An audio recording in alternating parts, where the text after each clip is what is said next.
Bonsoir à tous, il est 23 h en titre de cette édition qui referme la semaine. Après 3 jours de travaux, le séminaire du gouvernement s'est achevé vendredi. Il avait pour objectif d'élaborer le programme du gouvernement. Les travaux ont été marqués par la session intergouvernementale et par la session avec le secteur privé.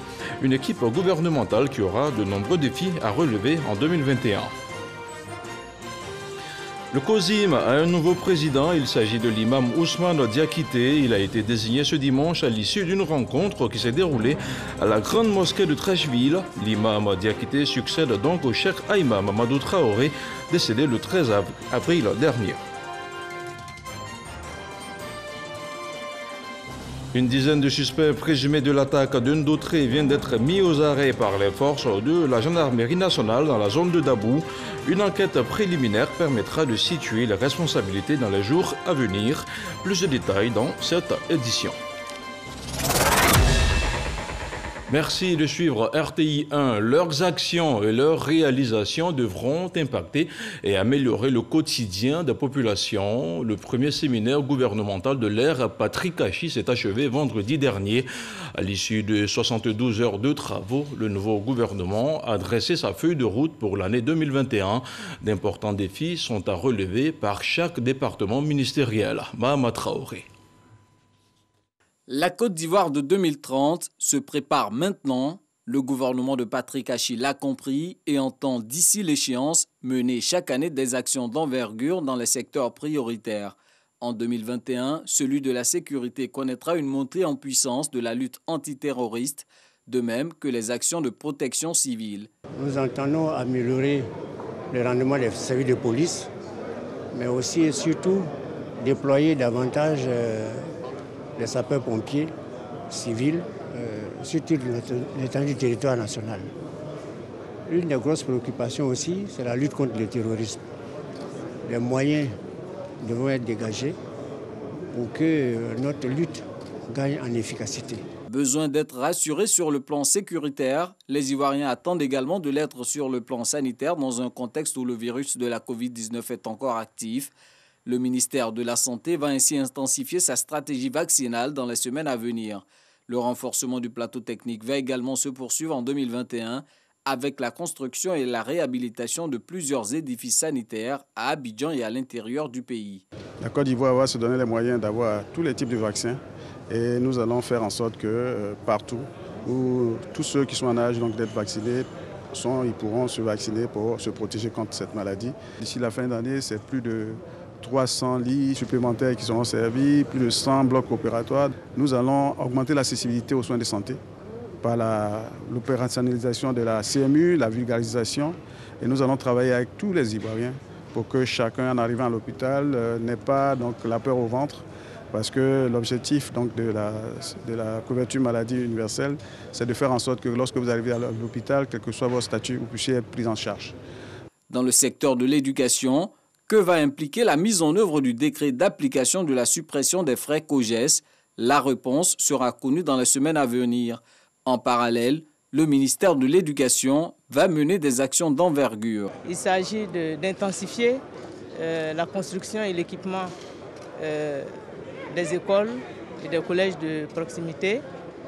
Au niveau de la qualité, il s'agit de voir comment recruter des enseignants qualifiés et comment également faire en sorte que le niveau des élèves soit meilleur. Donc ce deuxième défi au niveau de la qualité, c'est la qualité et l'excellence. Le troisième niveau de défi, c'est celui de la gouvernance. Il s'agit de voir comment financer l'école. Au niveau de l'enseignement supérieur, de nouvelles universités devraient ouvrir leurs portes cette année. Bien sûr, les chantiers en cours vont continuer. Vous avez actuellement l'université de San Pedro qui est en construction. La première phase de l'université qui, à terme, devra accueillir 3000 étudiants a été réalisée à 40%. Il reste les 60% et les travaux continuent. Nous avons bon espoir d'achever ce qu'on appelle le bouclage financier sur l'université de telle sorte qu'en octobre 2021, on puisse ouvrir cette université. Et de l'autre côté, vous avez l'université de Bontougou, financée par la Banque islamique de développement, qui est en cours de réalisation et les travaux vont bon train.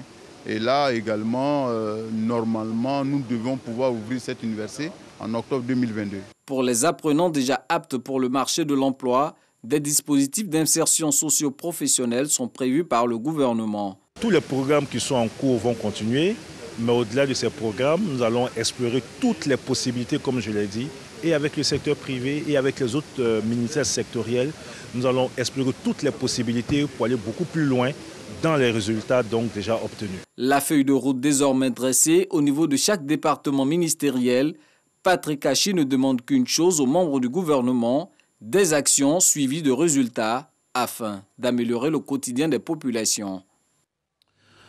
Accompagné d'un ministre, Anne-Désiré Ouloto, Dan Paulin et Bruno Koné, le Premier ministre Patrick Hachi a rendu visite au numéro 1 de l'Église catholique de Côte d'Ivoire, le cardinal Jean-Pierre Coutois.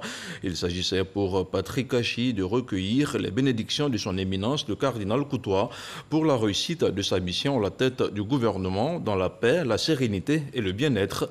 Les échanges avec le cardinal Jean-Pierre Coutois ont également permis de faire un tour d'horizon de l'actualité économique, sociale et politique de notre pays.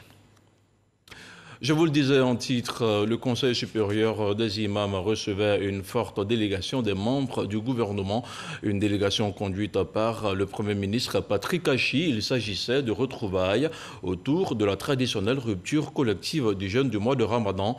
Représentant le chef de l'État, le Premier ministre a invité les guides de toutes les obédiences religieuses à prier pour la cohésion et la paix dans notre pays. De Madongui, Koné Pargassoro pour le compte-rendu.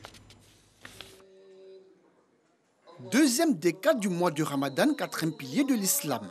Période favorable pour le Conseil supérieur des imams des mosquées des affaires islamiques en Côte d'Ivoire, COSIM, pour organiser sa traditionnelle rupture collective du jeûne. Occasion pour le président du comité de transition des désignations du nouveau cheikh Aïma de mettre en relief l'importance de cette rencontre islamique, non sans rendre hommage au cheikh Aïma Bouakari Fofana et au cheikh Aïma Traoré Mamadou, mais aussi au Premier ministre Amadou Gon Coulibaly et Ahmed Bakayoko, tous rappelés à Dieu.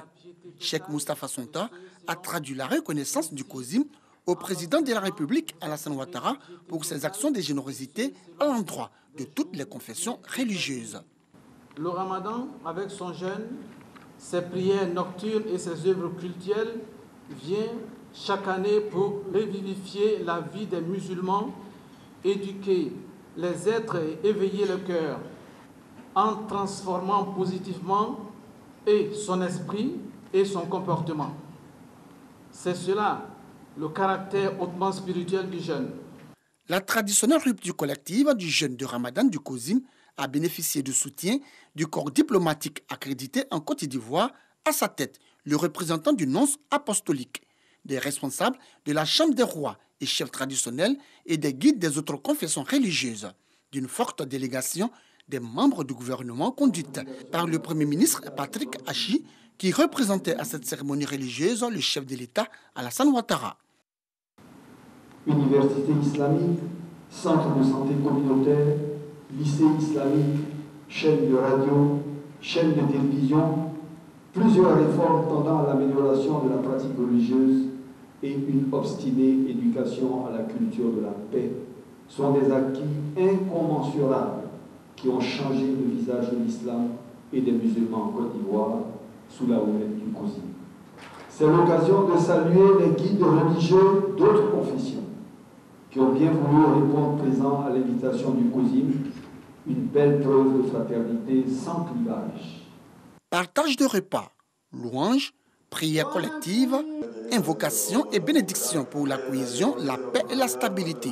Des temps forts qui ont meublé cette cérémonie de rupture collective du jeûne du Conseil supérieur des imams des mosquées des affaires islamiques en Côte d'Ivoire, édition 2021.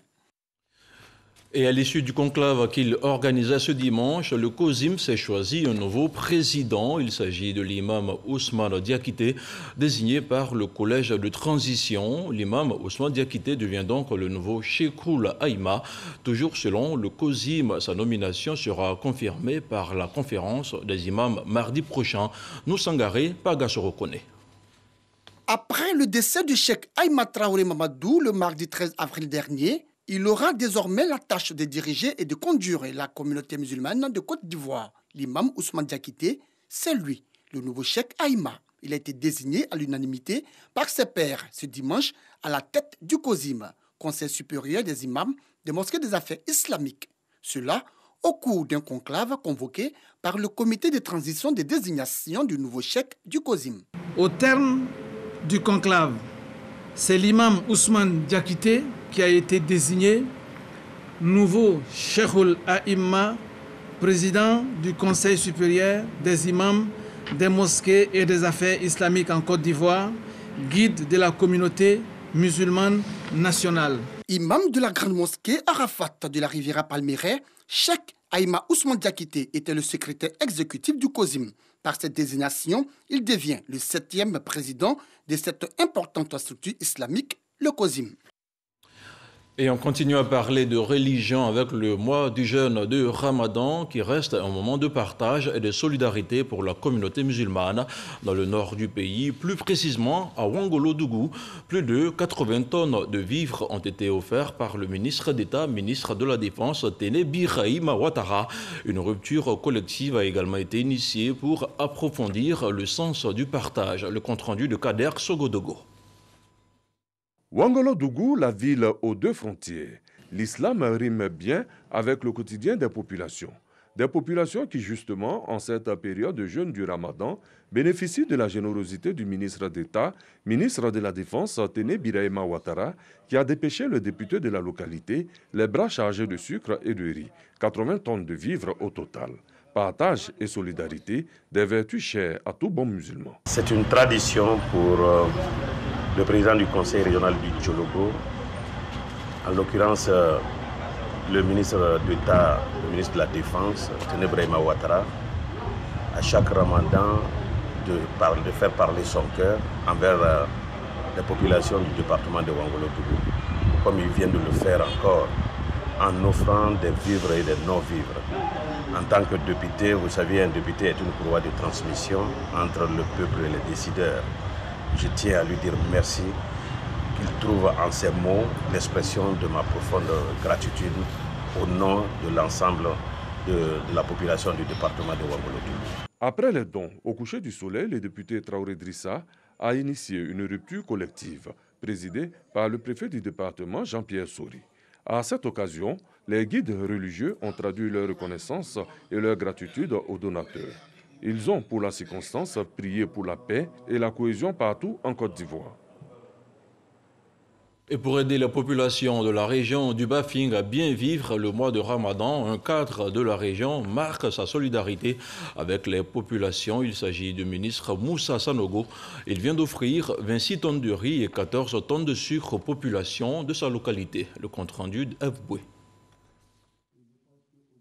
26 tonnes de riz et 14 tonnes de sucre pour la communauté musulmane de la région du Bafing.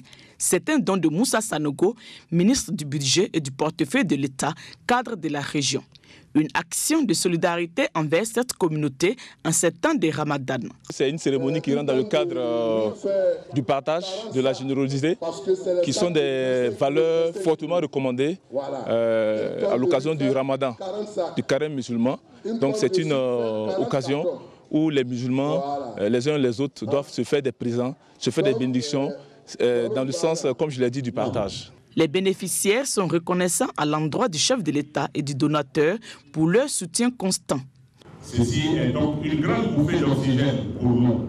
Et quand quelqu'un vient soulager nos parents comme ça, le minimum que tu puisses faire là, c'est de lui dire merci. Et merci à Allah subhanahu wa ta'ala pour qu'il augmente encore tout ce qu'il est en train de faire, il va faire pour nos parents. Vraiment, aujourd'hui, nous on a la disposition du chef de l'État pour faire bénédiction. Ce qu'il nous a fait, vraiment c'est un grand pour nous. C'est un grand pour nous. Vraiment, on est là pour la bénédiction. Les imams là, ils sont là pour la bénédiction. Le Ramadan, 4e pilier de l'islam, se déroule pendant le 9e mois du calendrier musulman. Il sert à la purification spirituelle, à éprouver de la compassion et à grandir spirituellement. Et on continue à parler de l'islam. Youssouf Ishaq est le grand vainqueur de la 15e édition du concours psalmodier du Saint-Coran. Le Hafiz venu du Nigeria s'est classé premier sur 15 candidats issus de 14 pays, dont la Côte d'Ivoire. Le concours organisé par la Ligue islamique des prédicateurs en Côte d'Ivoire s'est déroulé à la mosquée Salam du Plateau. On regarde le reportage de Demadongui, connu par Gassoro. Mosquée Salam du Plateau. Ces candidats du Bénin, du Togo, du Libéria, du Ghana, du Sénégal, du Burkina Faso, du Niger, de la Guinée-Bissau, de la Guinée-Conakry, de la Sierra Leone, du Mali et de la Côte d'Ivoire en pleine lecture du Noble Coran. Nous sommes à la 15e édition du concours sous-régional de la lecture psalmodie du Saint-Coran, initié par la Ligue islamique des prédicateurs en Côte d'Ivoire, l'IFSI, autour de la problématique la justice et la solidarité, gage de paix et de stabilité.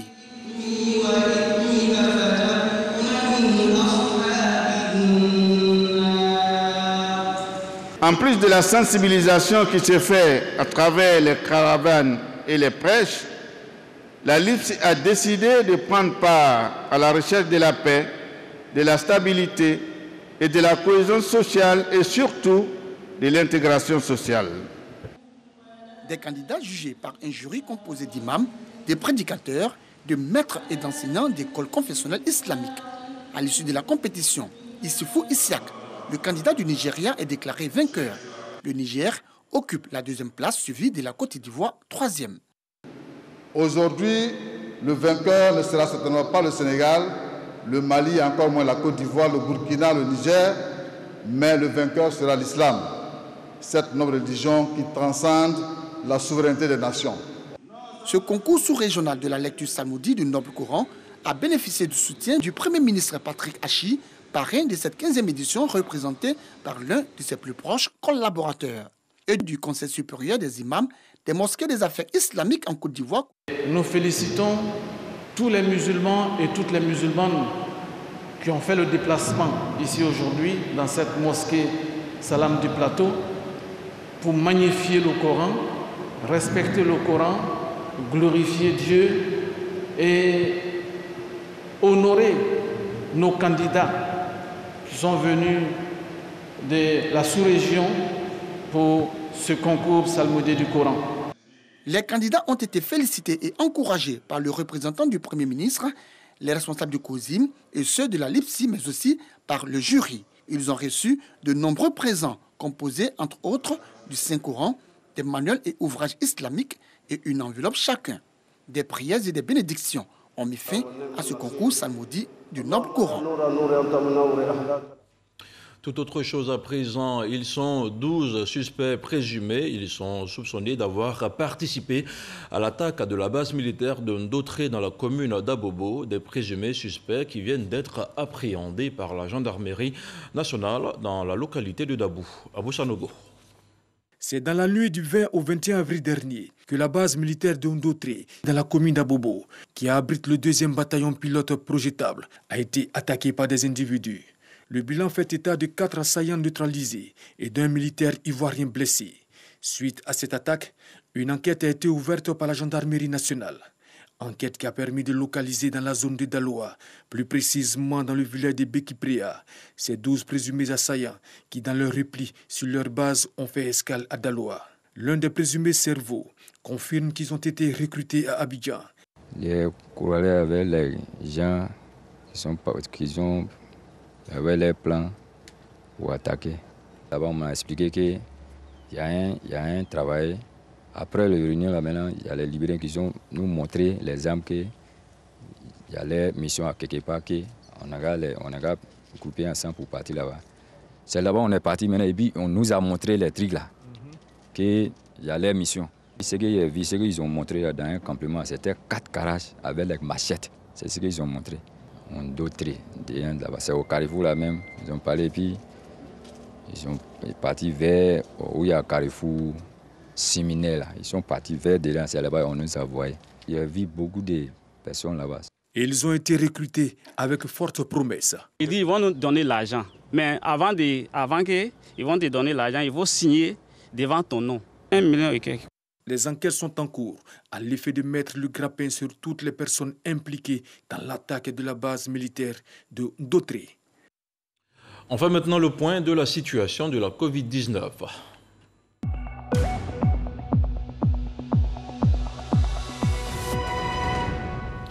Le ministère de la Santé, de l'Hygiène publique et de la couverture maladie universelle a enregistré ce dimanche 25 avril 32 nouveaux cas de Covid-19 et un décès. À la date du 25 avril 2021, la Côte d'Ivoire compte donc 45 852 cas confirmés, dont 45 374 personnes guéries, 282 décès et 196 cas actifs. Le nombre total d'échantillons est de 585 823. Le 24 avril, 1648 personnes ont été vaccinées, soit un total de 118 875 personnes vaccinées contre la Covid-19.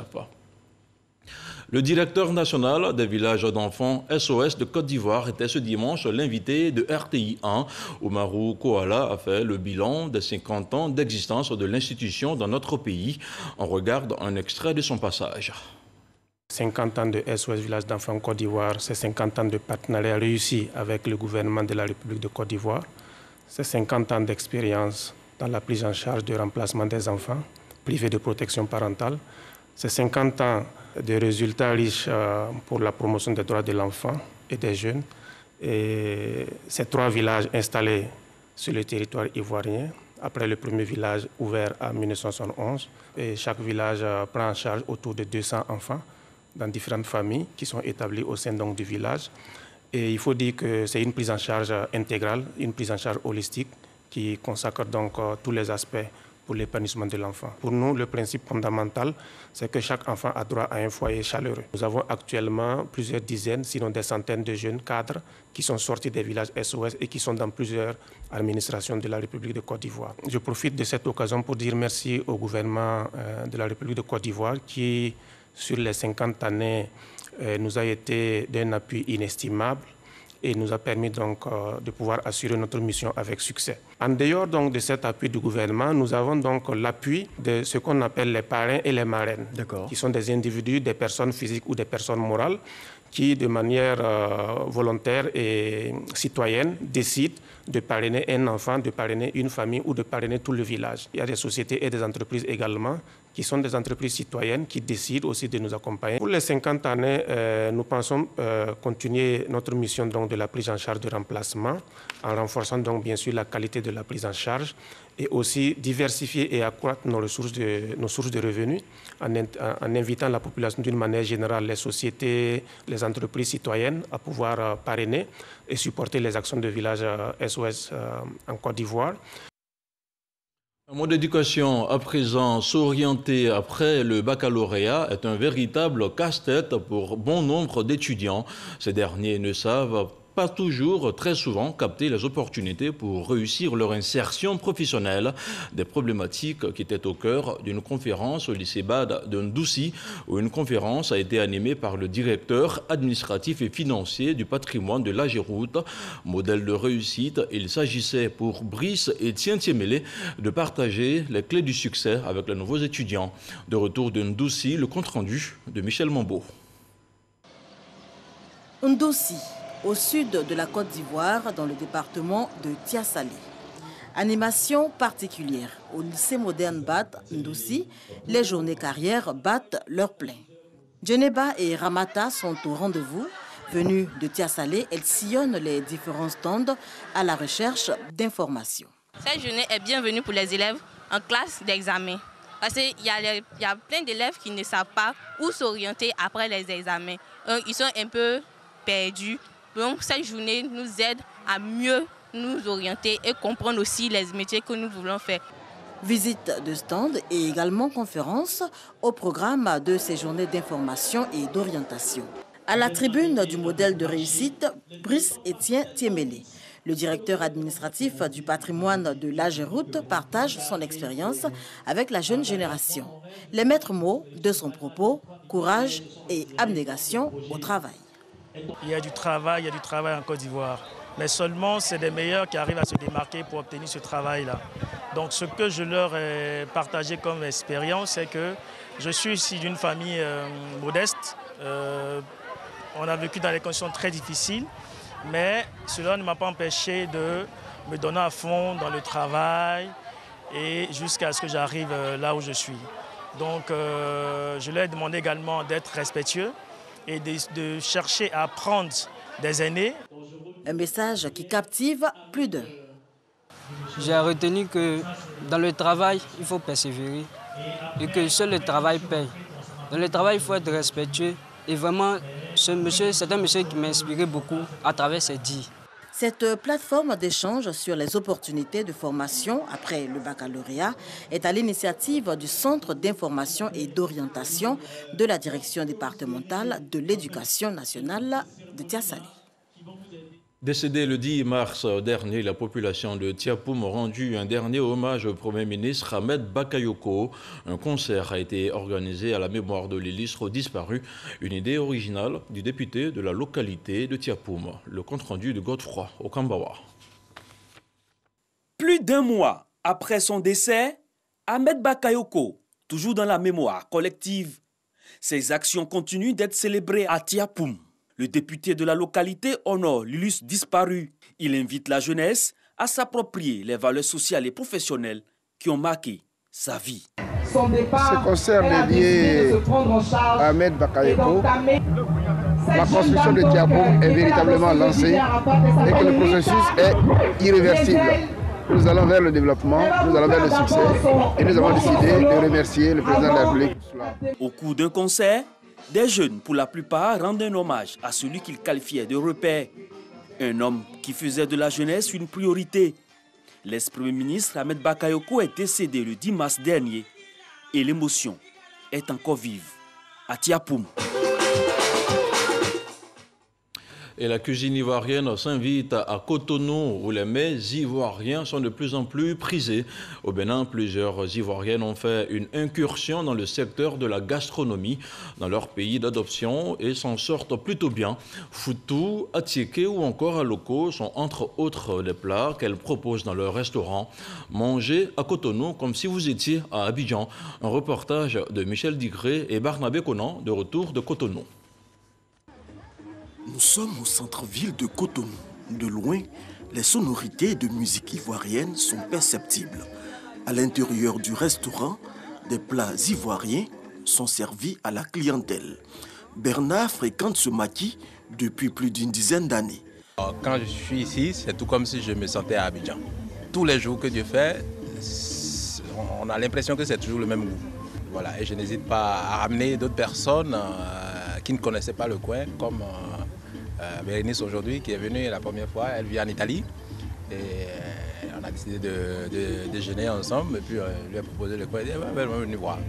Si Bérénice a les pieds en Occident, ses mains sont plutôt bien plongées dans la tradition. J'étais tentée de manger avec ma fourchette, mais je me suis dit il faut que je déguste une bonne africaine et j'ai lavé mes mains.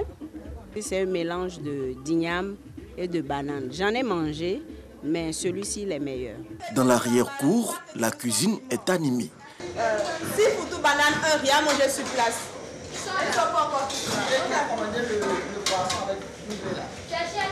Les commandes sont lancées au fur et à mesure que la clientèle s'installe. Au four et au moulin, Marie-Jeanne Adom, propriétaire du restaurant. Depuis une vingtaine d'années, elle essaie d'imposer les plats ivoiriens dans les assiettes des Béninois. J'aimais bien faire la cuisine. Donc quand je suis arrivé au Bénin, il n'y avait pas de restaurant ivoirien. Et je me suis lancé, j'ai dit je vais faire un restaurant ivoirien pour voir ce que ça peut donner. Et c'est comme ça que je me suis lancé, je suis venu chercher le terrain, j'ai mis ça en forme et puis voilà, c'est comme ça que ça a démarré. Sous les apatames, les clients s'impatientent. Et quand les plats sont servis, le soulagement se lit sur les visages. La Côte d'Ivoire était longtemps ma seconde patrie, donc cette gastronomie, je la connais, que j'apprécie. Le fait de Daba, en écoutant la zik ivoirienne, là, ça enjaille grave. Marie-Jeanne s'assure que tout se passe bien. Ils sont très contents de me voir passer, leur demander si ça va, si ça ne va pas. En tout cas, une attention très particulière pour les clients. À quelques encablures de là, un autre restaurant ivoirien. Ici, le foutou est également très prisé et fait partie des menus quotidiens. On vend foutou, banane, foutou, igname, du riz, sauce aux graines, aubergines, arachides, agoutis, poisson, viande de bœuf, poulet. La création de la gare routière à côté du restaurant a fait grimper les chiffres d'affaires. Un peu, on a commencé dans un coin, un peu. Les clients venaient, par fini. Dieu merci, on est arrivé avec et tout a évolué. C'est dans cette bâtisse que les plats sont servis. À une vingtaine de mètres de là, la fille de Dame Kouadio tient un étal en attendant des lendemains meilleurs. J'ai commencé avec la vie un peu. Jusqu'à j'ai eu pour moi maintenant. Quand il place là, je vais faire un restaurant plus grand que ça et puis je serai reconnu partout. Être reconnu dans tout Cotonou et même au-delà des frontières du pays, ces braves dames sont aujourd'hui les ambassadrices de la cuisine ivoirienne et font la fierté du drapeau national dans le milieu de la gastronomie béninoise. Place à présent à l'actualité internationale, le tour du monde en 7 jours et c'est une sélection de Gabriel Zani.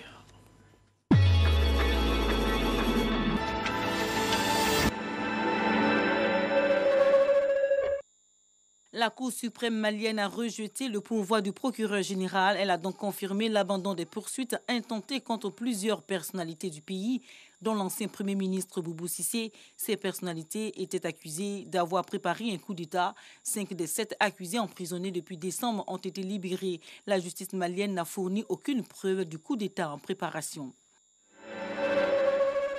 L'Agence européenne des médicaments a réitéré sa confiance dans le vaccin contre la Covid-19 de Janssen, filiale de Johnson & Johnson.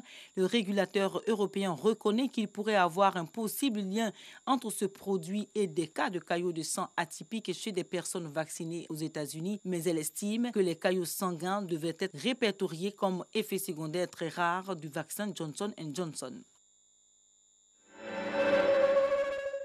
Des manifestants affirment avoir été victimes d'actes de torture et de mauvais traitements de la part des forces de l'ordre dans les lieux de détention, et ce après des protestations dans l'affaire impliquant l'opposant Ousmane Sonko en février et mars dernier. Pour apaiser la tension, les autorités ont annoncé la mise en place d'une commission d'enquête libre et indépendante pour situer les responsabilités.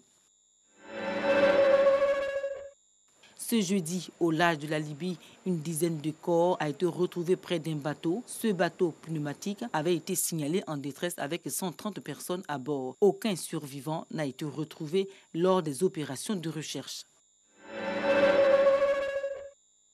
Une dizaine de chefs d'État étrangers ont participé ce vendredi aux funérailles d'Idriss Déby en N'Djamena. Le président tchadien est mort le mardi 20 avril à 68 ans lors des opérations militaires contre les rebelles du FACT. Son fils Mahama Idriss Déby, général de corps d'armée, occupe les fonctions de chef de l'État et de chef suprême des armées selon la charte de transition publiée après son décès. Le secrétaire d'État américain Anthony Blinken vient de nommer un émissaire des États-Unis pour la Corne de l'Afrique. Jeffrey Feltman doit rechercher une issue au conflit au Tigré afin d'éviter une escalade entre Addis Abeba et Khartoum qui se disputent une zone frontalière. Il doit aussi apaiser les tensions entre l'Éthiopie, le Soudan et l'Égypte autour du barrage éthiopien sur le Nil. Ce dimanche, la marine indonésienne a annoncé avoir retrouvé le sous-marin qui avait sombré au large de Bali. Le commandant des forces armées indonésiennes a donc confirmé que les 53 membres d'équipage sont tous décédés. Le sous-marin, brisé en 3 parties, avait disparu le mercredi 21 avril dernier.